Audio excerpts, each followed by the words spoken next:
Welcome back to the Threat Briefing podcast. Today we're diving into something a little different, but really important for defenders. If you ever joined a Capture the Flag event, you know how much they focus on offensive security skills. But what about defenders? Those of us who spend our days keeping systems secure and resilient. So today's episode is about Siege, a new competition framework designed specifically for defenders. And to talk us through it, I'm joined by my colleague, security researcher Dmitry, who's been leading this project. Hi, Dmitry. Welcome. Thanks for Hello. joining me. Well, yeah, thank you. Great to be here. So let's start at the beginning. What gap did you see in the cybersecurity community that made you want to create Siege in the first place? Sure. So outside of work, I'm involved with a Canadian nonprofit organization called Cybersecurity, where we train next generation of cybersecurity professionals. We work with university students and we host cybersecurity competitions for them. We have regional, national events, and we have a Team Canada that goes to international events. And this really helps students upskill in the area of cybersecurity and makes them very attractive to prospective employers. So it's a win-win for everyone. And as part of hosting these competitions, we noticed that there's a lot of focus on offensive type skills, but not really so much on the defensive side, on the blue team type of skills. And if you look at the field of cybersecurity training, hands-on training, and cybersecurity competitions in general all over the world, you'll know that there are lots of all kinds of competitions, training challenges, special training systems where you could join and try to exploit vulnerable machines. There are different types of competitions, such as Capture the Flag, which is more of where you try to solve challenges, and Attack and Defense, which is more interactive, where teams fight each other and try to exploit each other's systems. But in pretty much all of that kind of hands-on training, the focus is on offensive cybersecurity skills. And we know that globally, the offensive part, the red teamers, pen testers, are really the minority in the software development, software building field. They help keep the system secure, but we have many more professionals who are actually tasked with building secure systems, setting them up. So it's software developers, quality assurance specialists, architects, IT personnel, DevOps professionals. So all of those professionals, they should have knowledge of cybersecurity. That's this day and age, it's an absolute must. But they don't necessarily have offensive cybersecurity skills, and they shouldn't have those skills. They should know how to build secure systems and how to defend them. And sadly, the types of hands-on training that I mentioned earlier, it's almost 100% of it is geared towards building offensive type skills. So we're really severely underserving this whole other huge group of technologists.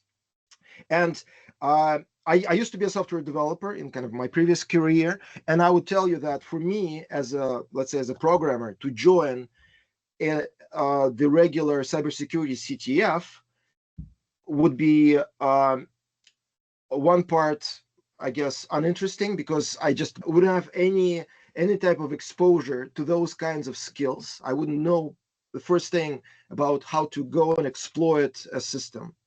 And it would also be very intimidating because it's just a completely different skill set. So even though it seems like we're talking about the same thing, making systems secure, offense is very, very different from defense. So where I'm going with this is that as part of our hosting of these competitions for students year after year, we decided that we're going to try something different, and we're going to build a cybersecurity competition specifically for defenders, where you're tested on how well you can secure and defend software. That sounds awesome. So can you tell us a bit more about how does it work, really? Okay, all right. So we've built this system we're calling Siege, and we're as we speak, we're open sourcing it, so it'll be available to anyone who wants to try it and maybe apply it in their organization. Essentially, you're building challenges or vulnerable services where um, you have something that kind of mimics regular web applications or console applications, games, any kind of system that you may want to test your players on. And in addition to developing that system, you also need to intentionally inject vulnerabilities into it. And when the competition starts, you have teams of players, and they're given a number of such vulnerable systems that will be attacked by a set of automated bots who will basically pepper these systems with series of requests, some of which will be benign, just testing the regular system functionality to make sure the system is still up and working, and some will be malicious. And your goal as a defender would be to look at these services for which we'll provide the source code and try to spot vulnerabilities and fix them, to also capture incoming traffic and try to figure out what kind of malicious requests are being sent. And all of that is done in order to fix as many vulnerabilities as quickly as possible.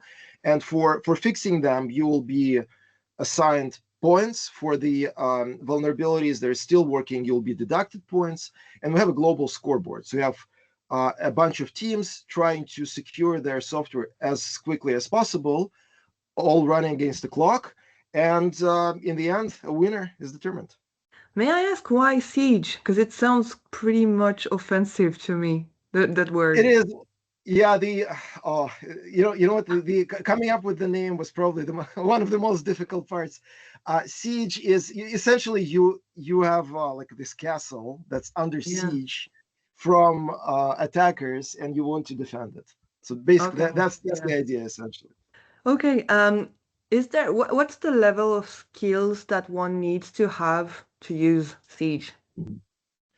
So for this type of competition, I would say actually the biggest part, the most challenging part, is for you to build challenges. We provide a few sample challenges to show you how they generally work, how they're set up. But for you to host this competition, let's say within your company, within your university, you would have to build new challenges of that kind. So that would probably be the kind of the most difficult part. You would need to not only have the skills to develop a little application or service, but also to know enough about the offensive part of the equation to develop the vulnerabilities, put them inside your code, and develop attacker functionality that would exercise those vulnerabilities. So it's kind of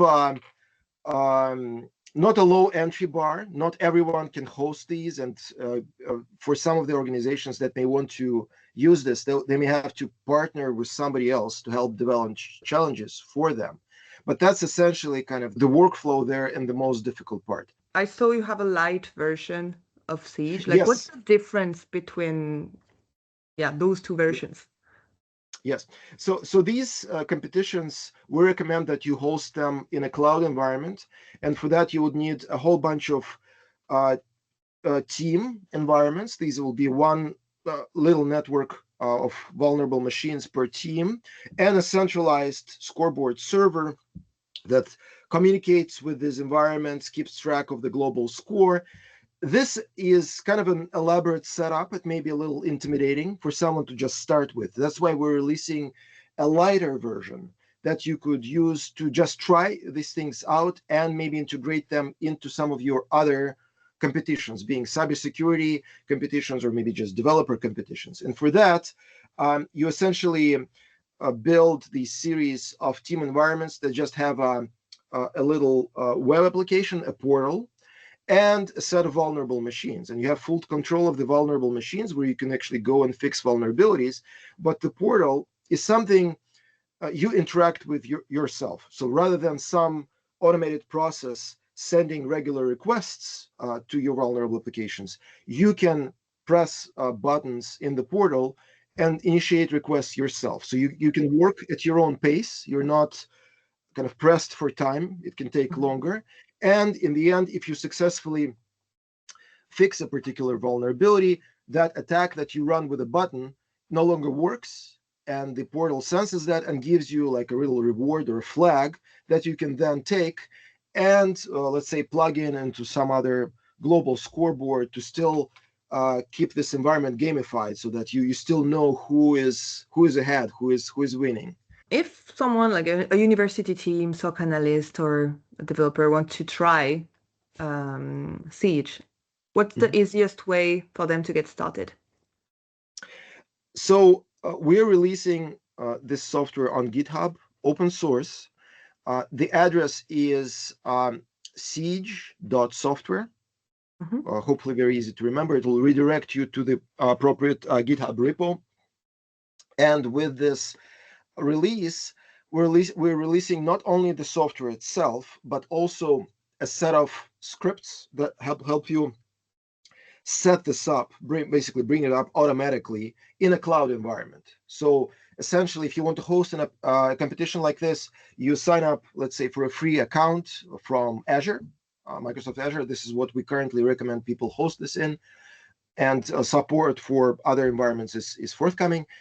And then basically you, as I mentioned, the most difficult part for you would be to develop these vulnerable services. That's something that you can, if you have the skills, you have to do it on your own or partner with some other organization to help develop those for you. But once you have them, it's very easy to use the scripts to bring this environment up and and host it for any number of teams.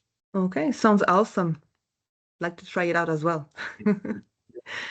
So, well, thank you, Dmitry, for explaining and presenting us Siege. For a listener, if you want to check it out for yourself, so Dmitry has made it open source. You'll find it on GitHub, and I will add the link to the description below. And well, at Vectra AI, we believe defenders deserve not only the right tools, but also the right training opportunities. So projects like Siege really highlight that mission. Dmitry, thanks again for sharing your work with us.